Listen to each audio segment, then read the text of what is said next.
Hey guys, welcome to the Bodhi tree where enlightenment is guaranteed. So today we are delving into the world of the GRE, the graduate record examination, and specifically we'll be exploring the key differences between the old and the new GRE formats. But most importantly, we'll see how it impacts us. Whether you are a prospective graduate student or just curious about the changes, this video is for you. So let's get started. The new GRE format became effective beginning in September 2023. So as everything is getting shorter in life, our patience, our free time, the duration of our relationships, it seems to be the trend of the 21st century. So I was not surprised by the news that ETS has also decided to jump on the wagon and reduce the overall duration from almost 4 hours to just under 2 hours. So let's look at the similarities and differences between the old and the new GRE format. The syllabus for the quantitative and verbal sections is exactly the same in both old and new formats. The question types also remain absolutely the same.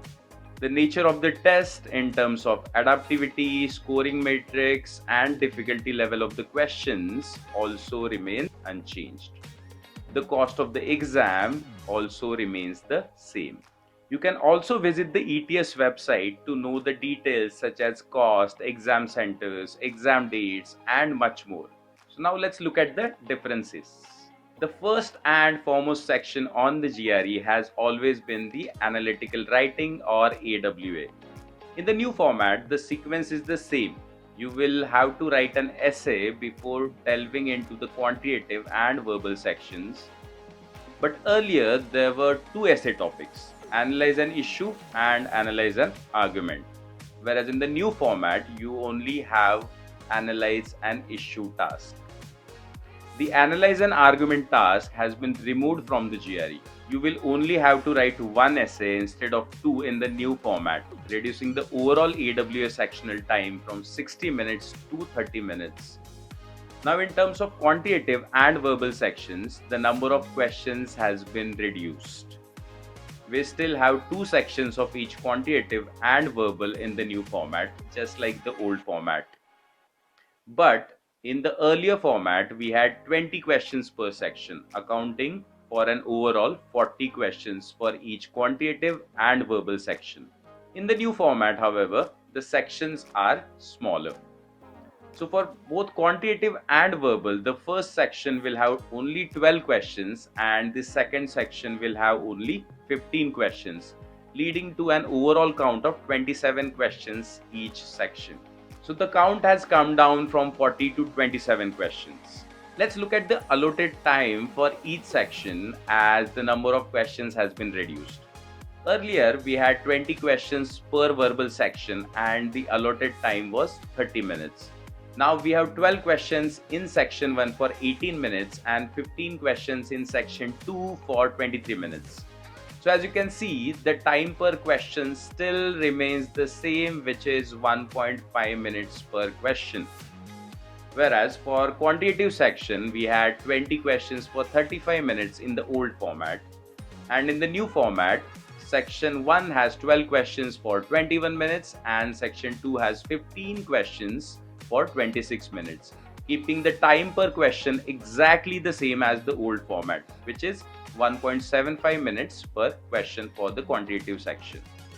Now there's one significant change that is quite soothing to hear, and I'm quite happy about this change, which is the removal of unscored and research sections. Yeah, I know. Removal of these sections helps reduce the overall GRE time significantly.